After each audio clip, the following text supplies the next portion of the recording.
had been taught to expect monsters. When the war ended and the rumble of Allied vehicles rolled into Germany's shattered cities, many German women braced for the worst. Propaganda had told them what to fear. Savage invaders, merciless occupiers, soldiers who would take what they wanted without hesitation or humanity. For years, they had lived under sirens and ash, surrounded by men in black uniforms who barked orders and never asked. Bitte and Danke had vanished from daily speech, replaced by commands and obedience. Courtesy was weakness. Kindness was dangerous. Then came the Americans, young men in dusty uniforms, helmets dented from long campaigns, smelling of oil, sweat, and chewing gum. They carried rifles and rations, cigarettes and chocolate bars. But when they spoke, it wasn't what anyone expected. They said please. They said thank you. They held doors open for strangers, offered blankets to cold civilians, and smiled at children. In a world rebuilt from fear, such simple words felt alien, almost holy. The women of Germany didn't know what to make of it. Was this decency? Strategy? Pity? Or something even stranger? Humanity returning to a place that had forgotten what it sounded like? Because sometimes, the greatest shock after war isn't destruction. It's kindness. If stories like this make you pause, if they remind you that even in history's darkest hours, the smallest gestures can rewrite what it means to be human, then stay with us. Like, share, and subscribe. Not for numbers, but for remembrance. Because in this channel, we don't just tell stories of war. We tell stories of what it does to the soul. In May 1945, Germany was no longer a nation. It was an echo. The Reich that had promised 1,000 years had lasted barely 12. And in its wake was a country that looked as though God himself had turned away. Entire cities were now skeletons of stone, their spires broken, their streets buried beneath glass and ash. Cologne, Dresden, Berlin. Each was a monument not to victory, but to the price of arrogance. For those who survived, especially the women, the silence was unbearable. The guns had stopped, but their thunder still lived inside the body. Even the air felt wrong, heavy, deadened, filled with the faint metallic scent of rusted steel and burned brick.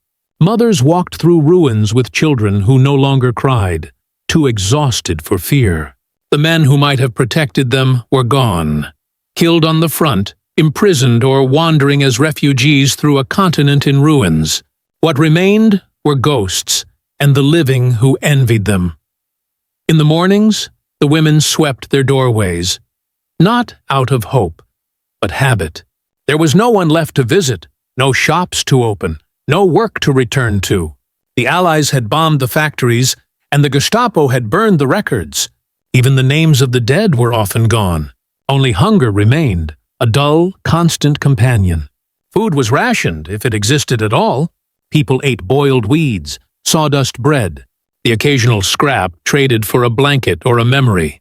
The propaganda posters that once shouted glory from every wall now hung in tatters, their slogans torn by wind and time. The faces of Führer and soldier, once carved into the mind like scripture, now looked absurd. A theater mask lying in the mud. But beneath that mud were bones. Every step through the ruins was a reminder that the war had not simply ended. It had consumed everything. Faith, morality, and the language people once used to speak to each other. In the small town of Kassel, a woman named Helene Weber kept a notebook. She wrote that silence had a color, a gray so deep it swallowed all others. Her husband had died in Italy, her eldest son on the Eastern Front. Her youngest boy had vanished with the Volkssturm, one of the child soldiers forced to defend the fatherland with rifles too heavy for their shoulders. She did not know whether to mourn or to wait. "It is strange," she wrote, "to have survived when everything human has not." Helene's words spoke for millions. The German people had been told they were chosen, the vanguard of civilization, the strong destined to rule the weak. Now, As the ruins smoldered around them, that illusion lay crushed under their own boots. The Reich had fallen not just in rubble, but in conscience, and yet, even in its death, its shadow remained. Suspicion still haunted the air. Neighbors still feared each other. The old habits of silence and obedience clung to the survivors like soot. When the first rumors came that the Americans were nearing the town, fear spread faster than fire. Stories from the East, of Soviet revenge, of looting and violence, had already filled every corner of the country. Mothers hid their daughters. Windows were boarded. The people waited for the knock that would mean the war wasn't truly over. They expected conquerors, harsh, vengeful men with no reason to show mercy. But as the distant rumble of engines grew louder, another sound began to creep in, something forgotten. It wasn't the measured stomp of Wehrmacht boots or the shriek of SS whistles. It was laughter. The strange, uneven laughter of young men who didn't seem to belong to war at all. From the shadows, the women watched. The convoys came not in black uniforms but in olive drab. Tired, dusty, human.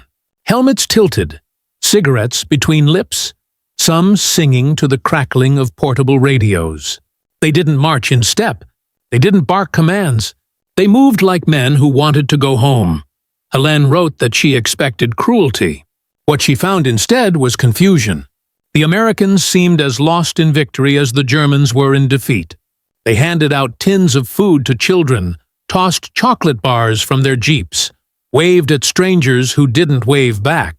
To the starving, it was salvation wrapped in disbelief. To the proud, it was humiliation softened by sweetness. In the ruins, language itself felt foreign. When an American guard at a checkpoint said, "Good morning," slowly, carefully, as though the words might break, no one answered. They didn't know if they were allowed to. Some thought it was a test, others a trick. But the guard only nodded and smiled, repeating it again. "Good morning." No one had said those words in years. Germany had forgotten what civility sounded like. The Third Reich had replaced greetings with salutes, warmth with hierarchy, conversation with command. Every exchange was measured by rank, by fear, by suspicion. Now, for the first time, a stranger spoke without threat. And the sound of that, a simple, unguarded kindness, was enough to make some cry. That first day of occupation was the quietest and strangest the survivors would ever know. There was no gunfire, no shouting, no parades, just engines humming, boots on cobblestone, and the soft murmur of voices that didn't belong to conquerors, but to people. Helene wrote again that night. They say, "Please." They say, "Thank you. I don't know what to feel."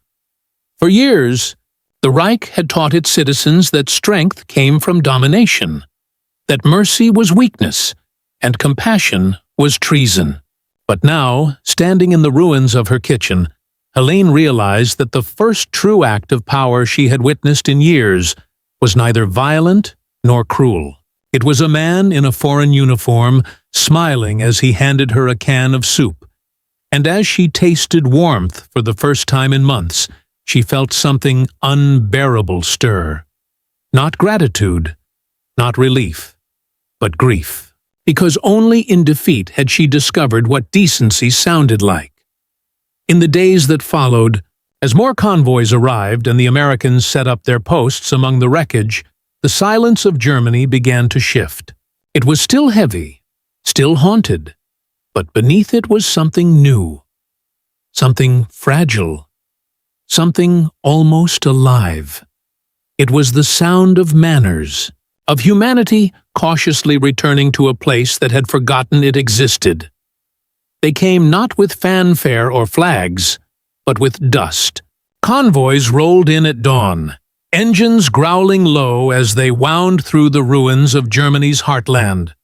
From Nuremberg to Kassel, from the blackened bones of Cologne to the skeletal remains of Munich. The men inside the trucks were young, their faces drawn but alive, their uniforms faded to the color of dust and sweat. They had crossed oceans, deserts, and battlefields, and now they were here, in the land that had once sworn to conquer the world. For the German civilians watching from doorways and cellar holes, the sight was otherworldly. The Americans looked like no army they had ever seen. They laughed. They slouched. They leaned from their trucks to hand cigarettes to children who stared in silence, not knowing whether to run or salute. Some of the soldiers carried cameras, snapping photographs of the ruins, as if collecting proof that this nightmare had been real. The Germans had been taught that Americans were savages, half-breeds and criminals who would loot, violate, and destroy. Posters had shown them as beasts with teeth and claws, towering over helpless women. Yet the men who stepped from the trucks were tired, sunburned, and awkward, their rifles held loosely, their eyes darting more from curiosity than cruelty. They were conquerors, yes, but uneasy ones. Boys who had grown old too quickly, still unsure whether victory meant triumph or simply survival. At first, no one spoke. The language between them was gestures, the universal grammar of hands and eyes. A soldier pointed to a well, asking silently for water. An old woman nodded, cautious, leading him to a pump that had survived the bombings. When the soldier finished, he smiled. "Thank you," he said, the words heavy with accent, slow enough to be understood. The woman froze. For a moment she didn't move, didn't breathe. She hadn't heard that phrase in years. Not since before the war, before the shouting, before the silence. It felt impossible, obscene even, to hear it from the mouth of an enemy. Her lips trembled. "Bitte," she whispered back. "Please," the soldier nodded. He didn't know that the simple exchange would be remembered long after both of them were gone. For the first few days, the Americans were everywhere. Not as an army of terror, but as a flood of presence. They set up camps in fields, kitchens in schoolhouses, and guard posts in what was left of the town squares. Their trucks carried not only ammunition but crates of canned meat, powdered milk, soap, and medical supplies. To the Germans, it was confusing. These men who had bombed them now brought food. The very same uniforms that had rained fire on their cities were now helping rebuild their wells. Rumors spread quickly. In some towns, the soldiers gave chocolate to children. In others, they handed out rations to women with infants. Some even offered rides to nearby hospitals for the wounded. And in every interaction, the same words surfaced. "Please, thank you, sir, ma'am." The kind of language that had vanished from Germany's vocabulary after 12 years of barking orders and slogans. For the women, it was disorienting. Kindness was not something they trusted. Every smile felt like a trick, every gesture like a test. Some whispered that it was all performance, that once night came, the Americans would show their true nature. But night came, and nothing happened. No doors were broken down, no retribution carried out. The soldiers smoked cigarettes outside the churches, shared stories with each other in low voices, and, when approached, nodded politely to the people watching them. It was this civility, so small, so ordinary, that struck hardest. A young woman named Lotta, 22, watched from the ruins of her apartment as a group of Americans helped an old man lift debris from what had once been his bakery. She had lost her brother in Russia, her fiancé in the Ardennes. To her, the uniform itself was an object of hatred, a symbol of every death she had known. But when one of the soldiers handed her a loaf of bread and said softly, "For you?" she felt her throat close. The bread was still warm. She wanted to refuse it, to throw it back at him, to shout that she didn't need pity from an enemy. But hunger won. She took it. The soldier smiled. "You're welcome." No one had ever said that to her before. Not in that tone, not with that gentleness. Later that evening, she sat by the window and cried. Not for the bread, or the war, or even the dead. She cried because she couldn't remember the last time anyone had spoken to her without shouting. To the Americans, these gestures were nothing. routine politeness, a piece of home carried across the ocean. To the Germans, they were incomprehensible. The Reich had taught its people that courtesy was weakness, that strength was domination, that kindness was submission. Now, standing in the shadow of defeat, the women of Germany were beginning to see another truth: that power could speak softly, that civility could command. In that first week, every interaction carried tension. An American would greet a local with a smile, and the German would flinch as if expecting a blow. Yet slowly, something began to shift. The more the Americans treated them like people, the harder it became to see them as monsters. The fear did not vanish. It transformed. It became something quieter, something harder to define. Shame. Shame that the enemy remembered how to be human when they had forgotten. In the center of Kassel, a small group of children began following an American patrol. They were barefoot, thin and silent, carrying tin cups. The soldiers started bringing extra rations. One of them, a private from Kansas, began teaching them a word. He pointed to his heart and said, "Good." Then he pointed to them. "Good." The children didn't understand at first, but they laughed, repeating it with heavy accents. Good. It was the beginning of a strange, quiet peace, a peace made not by treaties or speeches, but by small acts that defied everything war had taught. In the following weeks, the soldiers would learn about the camps. The civilians would learn about Hiroshima. The moral lines would blur, and compassion would turn to questions that neither side could fully answer. But for now, for that brief moment when an American said please and a German whispered thank you, the war felt, for the first time, truly over. The first kindnesses were the hardest to accept. In the ruins of every German city, there came a day when a woman stood before an American soldier and realized he was not what she had feared. That moment, small, wordless, incomprehensible, was repeated thousands of times across the country. A can of soup exchanged for a broken sentence, a bar of chocolate handed to a starving child, a cigarette shared in silence. The gestures were ordinary, but in a land built on cruelty, they felt like miracles.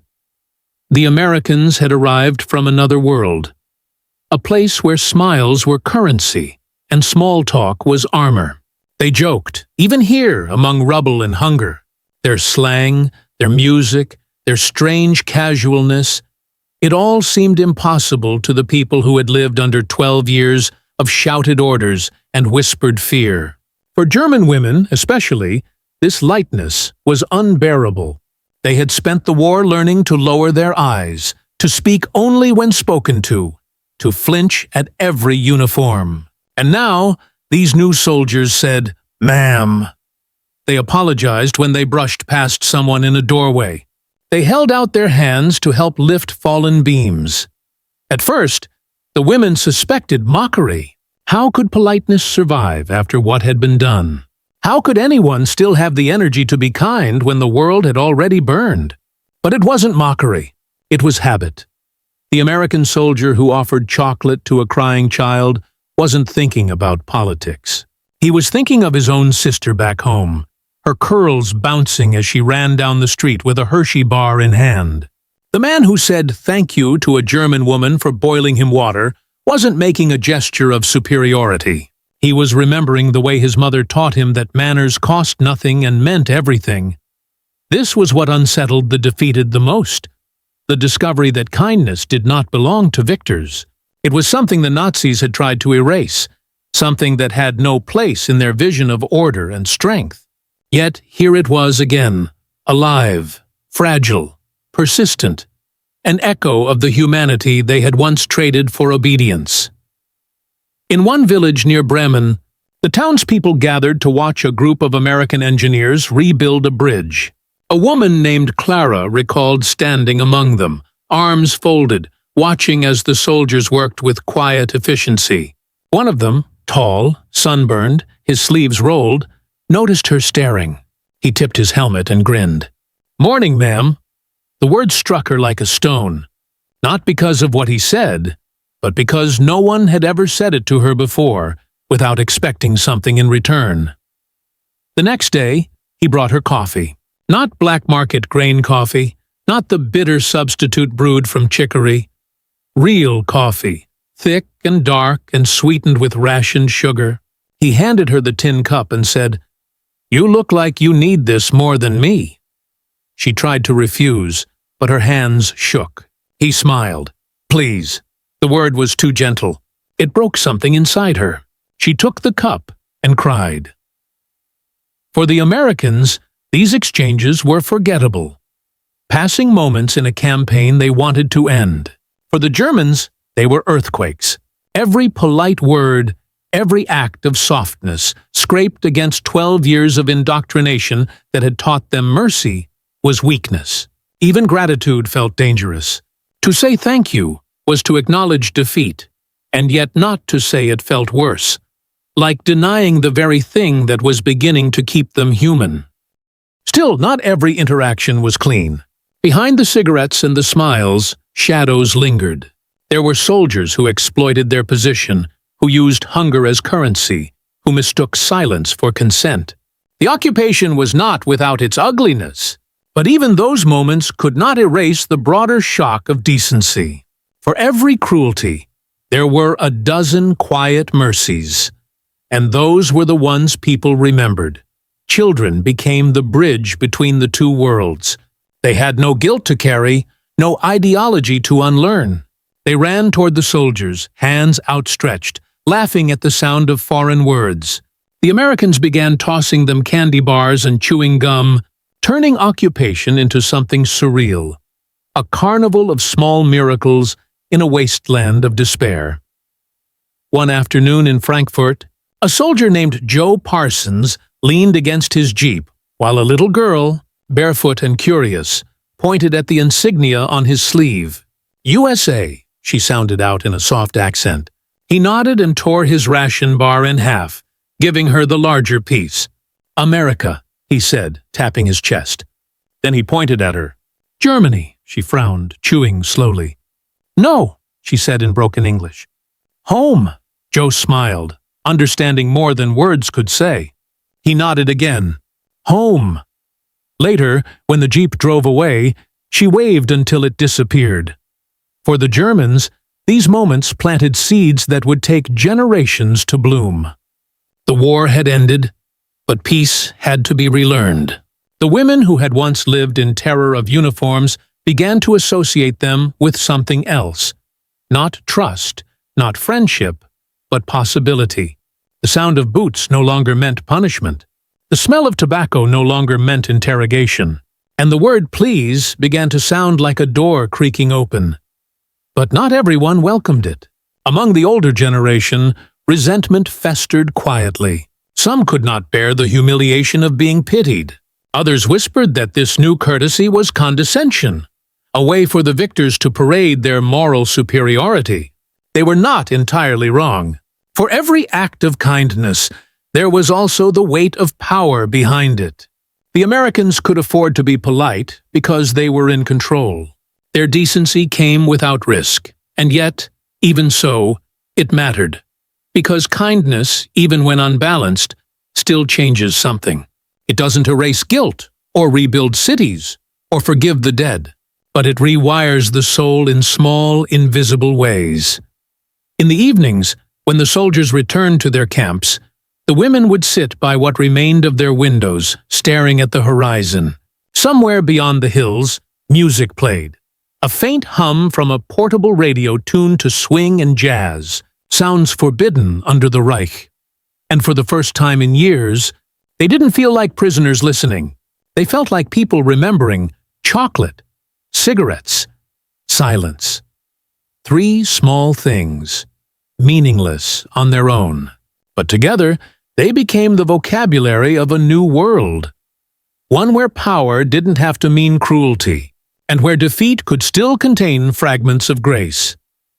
By the end of that summer, the American occupation was no longer just an event. It was a mirror. Every polite word, every small mercy, reflected back to the Germans what their own society had destroyed. Courtesy became confrontation. A simple thank you exposed an entire generation to the ache of recognition. This is what we lost. For the first time in years, power spoke softly, and that softness terrified people who had only known power as violence. The women saw it first. They were the ones who bore the weight of daily survival, navigating hunger, rebuilding homes, protecting children. They were also the ones who saw how decency could wound.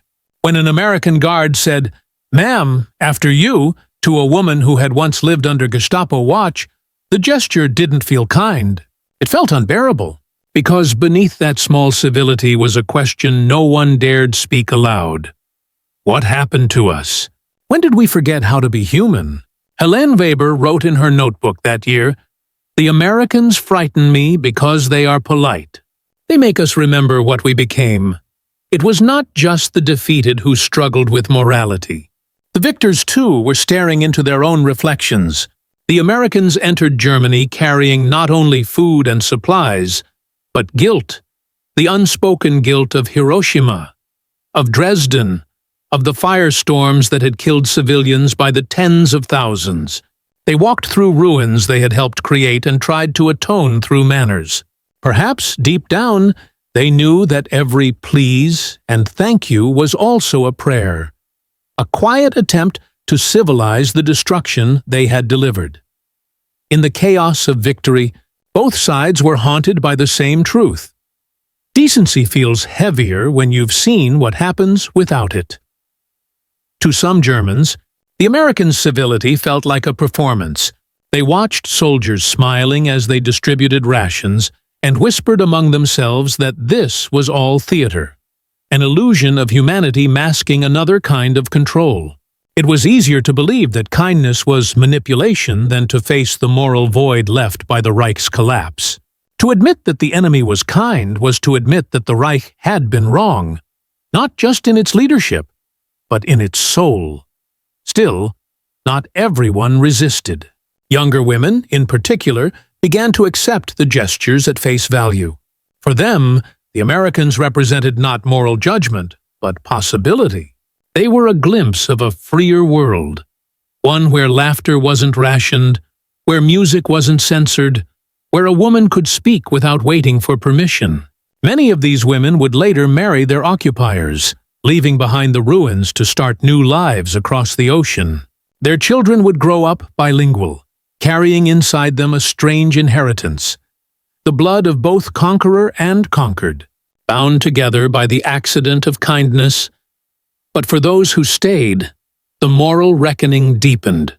In every town, the Americans established order, food lines, schools, tribunals. They rebuilt what they had helped destroy, and they did it with a calm, methodical efficiency that both impressed and humiliated the defeated. They enforced rules, but they did it with courtesy. They searched homes, but they said, "Please." They questioned former Nazis, but they did it without cruelty. It was a new kind of authority, one that didn't need to shout. For Germans raised under the Reich, that was its own form of punishment. To be ruled by politeness was to be reminded daily that the brutality they once admired had been hollow all along. The Americans didn't have to prove superiority through terror. Their power came from control, from restraint. And in that restraint lay a lesson more devastating than any sermon. In the cafes that slowly reopened, women spoke quietly about the change. They noticed how the soldiers addressed each other by name, not rank, how they argued without fear, laughed without permission, how they disagreed openly with officers and weren't shot for it. These details, small and strange, revealed a moral order completely alien to what they'd known. It wasn't just democracy arriving in uniforms, it was decency made visible. But the mirror cut both ways. The Americans, too, began to see their reflection in the eyes of the defeated.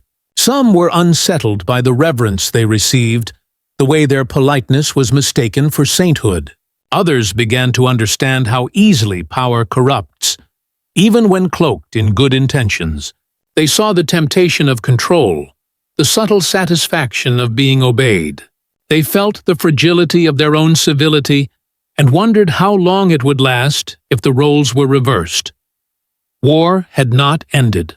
It had simply changed shape, from combat to conscience. There were still acts of cruelty, still dark nights and bad men, but there was also something new rising between the ruins, the recognition that morality could survive even when everything else was gone, not as an ideology, not as a law, but as a whisper. In Kassel, Helene wrote one final note that year. They say please before giving orders. They thank us for following them. Perhaps this is the beginning of something new. Or perhaps it is only a trick of the light. But when they speak, I feel the walls inside me tremble. The moral collapse of the Reich had not been absolute. Buried beneath the rubble, beneath the obedience and the hate, fragments of humanity still glowed like embers. The Americans hadn't brought decency with them. They had simply uncovered what was left of it. For the women sweeping their broken doorsteps, for the children learning new words, for the soldiers staring at the destruction they could never forget. The war was no longer about nations. It was about memory, about whether kindness could rebuild what cruelty had erased. The answer, as it turned out, was both yes and no, because even kindness leaves shadows. It cannot resurrect the dead, or cleanse guilt, or undo what was done, but it can make the silence bearable. It can remind the living that being human was once possible, and might be again. Years later, when the rubble was cleared and the children of the war had grown into adults, they still spoke of it. Not the battles, not the bombs, not even the surrender, but the quiet shock that came afterward. The day a soldier smiled, the first time they heard "thank you" without fear, the strange disarming softness of power used gently. Germany had seen 1,000 kinds of violence, but this was new. The violence of civility. It forced the survivors to confront what the Reich had stolen not only from their world, but from their souls. Politeness, empathy, the fragile etiquette of being human, all had been stripped away, replaced by obedience and brutality. And now, as the Americans walked their streets, those forgotten courtesies returned like ghosts. The memory of those words, "Please, thank you, ma'am," stayed long after the uniforms were gone. They were carried by women like Helene, by men who had once shouted "Heil Hitler," and now stood in silence, unsure how to greet a stranger. The words became relics of a moral world they barely remembered, proof that somewhere, before the darkness, Germany had once been capable of decency too. The Americans didn't mean to teach a lesson. They were too young, too homesick, too weary for moral philosophy. Yet their presence became one. In their manner of speaking, in the way they held themselves, relaxed, unthreatening, almost careless, they exposed the lie that had driven the Reich. Power, they showed, did not have to roar. It could whisper and still be obeyed. That whisper echoed through every ruined street. A baker in Frankfurt recalled, decades later, how an American sergeant had stopped at his makeshift stall one morning. He asked if he could buy a loaf, the old man said. He didn't order it, he asked. When I said it was 10 marks, he laughed and said, "That's robbery," but paid anyway. He winked. Then he told me to keep the change. He said, "You'll need it more than me." The baker had fed soldiers before, German ones who took without asking, Soviet ones who took with laughter that cut like knives. But no one had ever joked and paid. "I felt human again," he said quietly. And that frightened me. It frightened many, because to feel human meant to feel shame, to acknowledge how easily they had surrendered their humanity when the Reich demanded it. The Americans' politeness became a mirror, one they couldn't escape. It showed them what they could have been and what they had become. Some resisted the reflection. They sneered that the Americans were soft, that their courtesy was weakness dressed as strength. Others whispered that their kindness was hypocrisy, a way to soothe their own guilt after Dresden, after Hiroshima. But even those who dismissed it could not forget it. The memory of manners lingered like perfume after fire, faint but undeniable. In the years of rebuilding, that memory began to take root. Germany was divided, rebuilt, rewritten. The Marshall Plan poured money into factories, roads, and schools. But the deeper reconstruction, the moral one, happened in the quiet, in the way teachers began to speak to children without shouting, in how neighbors began to greet one another again in the mornings, in how, slowly, the word bitte stopped feeling strange in the mouth. For women, especially, that recovery was complicated. They had carried the weight of defeat, the humiliation of survival, and the moral confusion of being treated better by their conquerors than by their own. Some began relationships with American soldiers. A scandal at first, then a quiet inevitability. They were polite, one woman said simply, when asked years later why she had fallen for an American. After so much noise, politeness sounded like music. Children were born, the occupation babies. Some with blue eyes and blonde hair, others darker, their features betraying foreign fathers. For them, kindness was both inheritance and stigma. They belonged to both worlds and neither. Yet in their laughter, in their dual identity, they carried something profound, living proof that gentleness, even in war, could create life instead of taking it. The Americans stayed for years, then decades, long after the rubble had turned to roads and cities gleamed again. By then, the manners that had once seemed alien had become habit. German police began saying bitte when asking for papers. Teachers said danke when handed assignments. Even in the new Bundeswehr, the post-war army, officers were trained to command without shouting. A conscious rejection of the old ways. The echoes of those first interactions, of polite occupiers in olive drab, had reshaped an entire nation's voice. But memory is not mercy. It does not forgive, it only endures. In the 1960s, as Germany confronted its crimes in trials and testimonies, the politeness of the Americans took on new meaning. It became a symbol of moral contrast, a measure against which people weighed their own silence. Journalists began writing about the decency of the victors. Historians debated whether it had been genuine or strategic, but in kitchens and diaries, the people who had lived through it knew the truth. It hadn't mattered why the Americans were kind. What mattered was that they had been. Helene's granddaughter, reading her notebooks decades later, described the entries as both heartbreaking and hopeful. She wrote as if she were learning a new language, the granddaughter said. Not English, but humanity. One passage stood out. When they say thank you, I remember my husband. He never said it. No one did. We didn't need to. We were Germans. Helene died in 1954. By then, her town had a new bakery, a new school, and a new sign over the town hall. Nie wieder Krieg. Never again war. Yet beneath those words was another promise. Quieter. Unspoken. Never again silence. Never again obedience mistaken for strength. It's easy to dismiss manners as trivial, as the dust of civilization. But in the ruins of 1945, they became something revolutionary. A word as small as please could cross lines that armies could not.